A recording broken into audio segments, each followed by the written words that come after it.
Bismillahirrahmanirrahim. Assalamu alaikum, ladies and gentlemen. I hope you all are well.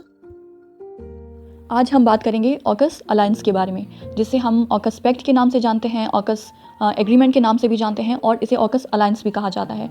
ये एक किस्म का दिफाई मंसूबा है, एक किस्म का इसे सिक्योरिटी ट्रायलैटरल सिक्योरिटी अलायंस है, जो कि 3 कंट्रीज़ ने मिलकर बनाया है। As the name suggest, AUKUS जो है इन तीनों कंट्रीज़ के इनिशियल्स से बना है। A for Australia, UK for United kingdom and US for United states. So in 3 countries ने मिलकर एक अलायंस बनाया है, एक सिक्योरिटी पैक्ट बनाया है, एक दिफाई मंसूबा बनाया है, जिसे हम ऑकस के नाम से जानते हैं। ठीक है, तो इन 3 कंट्रीज़ ने ये मंसूबा 15 सितंबर 2021 यानी 15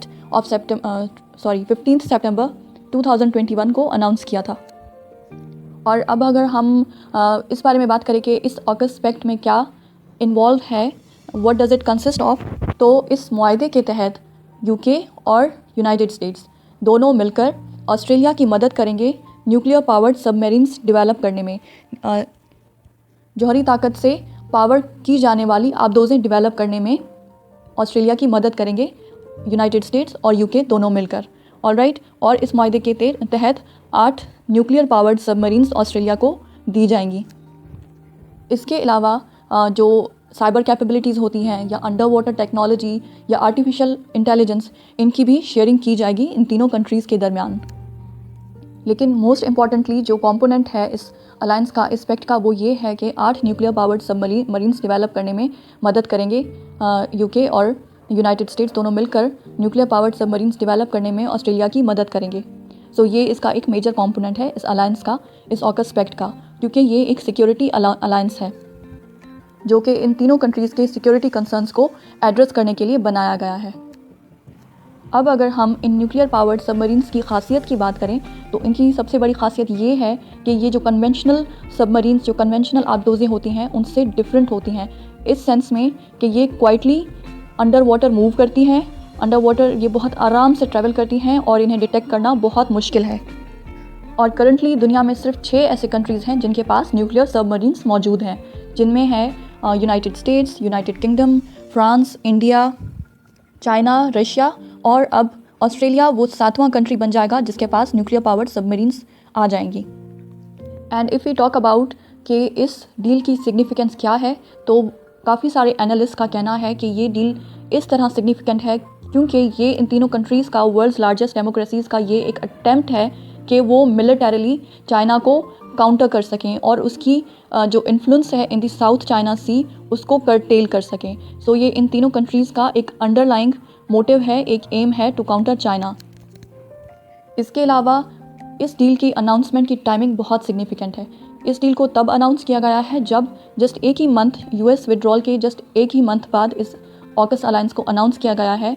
सो काफ़ी सारे एनालिस्ट का कहना है कि ये US का एक अटैम्प्ट है, एक उसका अपने इंटरेस्ट को परस्यू करने का एक तरीका है कि वो यहाँ से इस इंडो पैसिफिक रीजन से जाने के बाद भी अपनी प्रेजेंस को इस रीजन में मेंटेन कर सके through this AUKUS alliance. As you know that कि ऑस्ट्रेलिया US का एक बहुत ही ट्रस्टेड पार्टनर है और एक स्ट्रॉन्ग एलाय है। ऑलराइट, तो जब US इस रीजन में अपने ट्रस्टेड पार्टनर को, अपने स्ट्रॉन्ग एलाय को न्यूक्लियर पावर्ड सबमरीन्स दे देगा और उसकी डिप्लॉयमेंट में उसकी हेल्प करेगा, तो दैट मीन्स कि एक इनडायरेक्ट प्रेजेंस होगी US की in this region through this AUKUS alliance in the form of its captain Australia. क्योंकि एक महीना पहले ही जो है यानी अगस्त में US ने कंप्लीट अपना विड्रॉल करके इस रीजन से अब जा चुका है। ठीक है, लेकिन being a super power US ये अफोर्ड नहीं कर सकता कि वो इस रीजन में कम्प्लीटली एब्सेंट हो जाए। सो उस चीज़ को कवर करने के लिए उसका ऑल्टरनेटिव के तौर पर जो है US ने ये अलायंस साइन किया है UK और ऑस्ट्रेलिया के साथ, ताकि वो किसी भी तरीके से ऑकस अलायंस की सूरत में अपनी प्रेजेंस को इंडो पैसिफिक रीजन में, एशिया पैसिफिक रीजन में मेंटेन कर सके। दैट इज़ बिकॉज के having nuclear powered submarines stationed in Australia is critical to US influence in the region. So in that sense US के जो अपने interest हैं वो परस्यू होते हैं बाय ज्वाइनिंग दिस अलायंस और forming this alliance in this region. Moreover हम इस डील के नेक्स्ट मेंबर जो कि ऑस्ट्रेलिया है उसकी बात करें, तो उसके इंटरेस्ट ये हैं कि वो साउथ चाइना सी में चाइना को कंटेन कर सके, उसकी पावर को कर्टेल कर सके, because Australia is concern about China's influence in the region. और ऑस्ट्रेलिया ये समझता है कि ऑकस अलायंस एक बहुत ही सिग्निफिकेंट सिक्योरिटी अरेंजमेंट है जो कि उसको ऑस्ट्रेलिया को मिलिटरीली स्ट्रेंथन करेगी अगेंस्ट चाइना। और इसी तरह न्यूक्लियर पावर्ड सबमरीन्स का ऑस्ट्रेलिया के पास होना ऑस्ट्रेलिया को चाइना के अगेंस्ट डेटरेंस शो करने में बहुत मदद देगा। सो इस तरह ऑस्ट्रेलिया का जो अपना इंटरेस्ट है वो भी परस्यू होता है बाय ज्वाइनिंग और forming this alliance with its allies. And lastly अगर हम यूके की बात करें तो यूके यूनाइटेड किंगडम, ठीक है, that is also a part और मेंबर ऑफ दिस अलायंस। तो जैसे ब्रेग्जिट के बाद Britain is obviously too eager to be more involved in the Asia-Pacific region, especially after its exit from the European Union.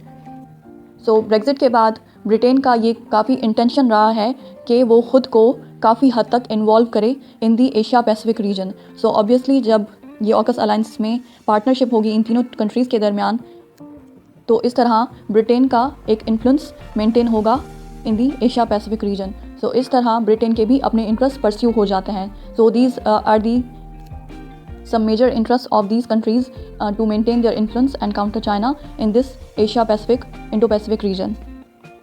इसके अलावा इस deal की significance ये है कि ऑस्ट्रेलिया ने क्लियरली अलाइन कर लिया है विद यूएस, ठीक है, क्योंकि ये अब वो एरा है कि जिसे एक न्यू कोल्ड वॉर एरा कहा जा रहा है, ठीक है, जो कि यूएस और चाइना के बीच में शुरू हो चुकी है। और अब जिस तरह पहले काफ़ी कंट्रीज़ ने जो है किसी ने यूएस के साथ अलाइन किया था, किसी ने रशिया के साथ अलाइन किया था। सो ऑस्ट्रेलिया ने क्लियर कट अपना एक रिस्पॉन्स दे दिया है कि it has aligned with US and it is going to act against China. Despite the fact कि ऑस्ट्रेलिया और चाइना के बहुत स्ट्रॉन्ग ट्रेड रिलेशंस हैं, उसके बावजूद ऑस्ट्रेलिया ने ये रिस्क लिया है, ये क्लियरली ये कहा है कि उसने यूएस के साथ अलाइन किया है against China, without even caring कि इस तरह करने से ऑस्ट्रेलिया और चाइना के जो ट्रेड रिलेशंस हैं वो कॉम्प्रोमाइज़ हो सकते हैं। सो ये भी एक सिग्निफिकेंस है इस अलायंस की कि ऑस्ट्रेलिया जो कि एक लार्जेस्ट डेमोक्रेसी है और चाइना का बिगेस्ट ट्रेडिंग पार्टनर है, उसने क्लियरली खुद को अलाइन कर लिया है यूनाइटेड स्टेट्स के साथ। And obviously because of the South China Sea issue, Australia aims to acquire powerful deterrent capability to counter China in the region. जैसा कि मिस्टर शूब्रिज जो कि director of defence strategy and national security हैं at the Australian Strategic Policy Institute, he said that this announcement fits with the growing participation of the world's biggest democracies to deter China from using its power. So it is clear that this alliance aims to deter China. This alliance aims to curtail Chinese influence in the region and it aims to counter China militarily. And now let us talk about कि China का इस deal की announcement में क्या रद्द-ए-अमल रहा। So obviously China इसको एक US की कंटेनमेंट पॉलिसी का पार्ट समझता है, तो ऑब्वियसली चाइना ने इस डील पे इसकी अनाउंसमेंट पे क्रिटिसाइज़ किया है, हार्शली क्रिटिसाइज़ किया है, कंडेम किया है। जैसा कि जो चाइनीज़ एम्बेसी है इन वॉशिंगटन, वहाँ से चाइना का ये स्टेटमेंट आया है कि Americans should shake of their cold war mentality and ideological prejudice. मतलब कि एक तरह से चाइना ने अमेरिका को कहा है कि उसे अब कोल्ड वॉर के एरा से बाहर निकल आना चाहिए और आइडियोलॉजिकल प्रेजुडिस को साइड पे रखना चाहिए, क्योंकि अब एक नया एरा स्टार्ट हो चुका है जहाँ पे तमाम कंट्रीज़ को कोऑपरेट करके चलना चाहिए, ना कि वही अपने कोल्ड वॉर मेंटालिटी और आइडियोलॉजिकल प्रेजुडिस को आगे रखते हुए एक दूसरे से कॉन्फ्लिक्ट में आना चाहिए और कम्पीट करना चाहिए। So it is better to cooperate than to be in conflict and in a bad competition. इसके अलावा इस अलायंस की फॉर्मेशन को चाइना ने यूएस और वर्ल्ड्स लार्जेस्ट डेमोक्रेसीज़ का एक एक्सट्रीमली इररिस्पॉन्सिबल स्टेप करार दिया है। मोरोवर जो China's foreign ministry spokesman Zhao Lijian said, it seriously undermines regional peace and stability and intensifies the arms race in the region. So जो उनकी foreign ministry है वहाँ से ये बयान आया है कि इस ऑकस अलायंस की अनाउंसमेंट है वो रीजन में इंस्टेबिलिटी क्रिएट करेगी, केओस क्रिएट करेगी और जो आर्म्स रेस है कंट्रीज़ के बीच में उसको इंटेंसिफाई करेगी मज़ीद। इसीलिए ये एक एक्सट्रीमली इररिस्पॉन्सिबल डिसीजन है इन तीनों कंट्रीज़ का। इसके अलावा चाइना ने क्रिटिसाइज़ करते हुए कहा कि दिस ट्रायलैटरल अलायंस और this grouping has no future and will gravely undermine regional stability and aggravate the arms race and hurt international non-proliferation efforts. That means कि चाइना ने मज़ीद उसको कंडेम करते हुए क्रिटिसाइज़ करते हुए ये कहा कि इस ग्रुप का कोई फ्यूचर नहीं होगा, बजाय इसके कि ये सिर्फ रीजन में इंस्टेबिलिटी क्रिएट करेगी, इस रीजन के पीस को ख़राब करेगी और जो आर्म्स रेस है उसको बढ़ाएगी। इसके अलावा जो इंटरनेशनल लेवल पे नॉन प्रोलिफरेशन के एफर्ट्स किए जाते हैं उनको भी ख़राब करेगी, उनको भी कॉम्प्रोमाइज़ करेगी। So that is why it is an extremely irresponsible step taken by these Nations. और अगर हम स्पेसिफिकली इस अलायंस के ऑकस एग्रीमेंट के एम्स के बारे में बात करें तो ऑब्वियसली जो कि स्कॉलर्स और ऑथर्स का कहना है वो ये है कि ये तीनों कंट्रीज़ मिल के मिलिटरीली स्ट्रेंथन करना चाहते हैं, एक दूसरे को मिलिटरीली सपोर्ट करना चाहते हैं और काउंटर करना चाहते हैं चाइना को। So this is part of the policy of the containment of China. So वो चाइना को कंटेन करना चाहते हैं और यही इसका बेसिक एम है इस अलायंस के बनने का। वैसे तो China was not directly mentioned, ठीक है, लेकिन the three leaders referred repeatedly to regional security concerns which they said had grown significantly. So उन्होंने इनडायरेक्टली चाइना पे टारगेट किया ये कहते हुए कि जो रीजनल सिक्योरिटी कंसर्न्स हैं वो ग्रेजुअली बहुत ज़्यादा सिग्निफिकेंटली ग्रो हो गए हैं, ठीक है। तो उसको काउंटर करने के लिए इन तीनों कंट्रीज़ ने आपस में अलायंस बनाया है ताकि वो एक दूसरे के सिक्योरिटी कंसर्न्स को एड्रेस कर सकें और उनको रिप्रेस कर सकें। So one can easily comprehend that the move is an effort to counter China in the Indo Pacific region. जैसा कि ऑकस अलायंस के अनाउंसमेंट के बाद इन तीनों कंट्रीज़ की एक जॉइंट स्टेटमेंट आई थी जिसमें ये कहा गया कि this is an historic opportunity for the three like-minded allies and partners to protect shared values and promote security and prosperity in the Indo-Pacific region. So one can clearly say that this AUKUS alliance is targeted at Chinese expansionism.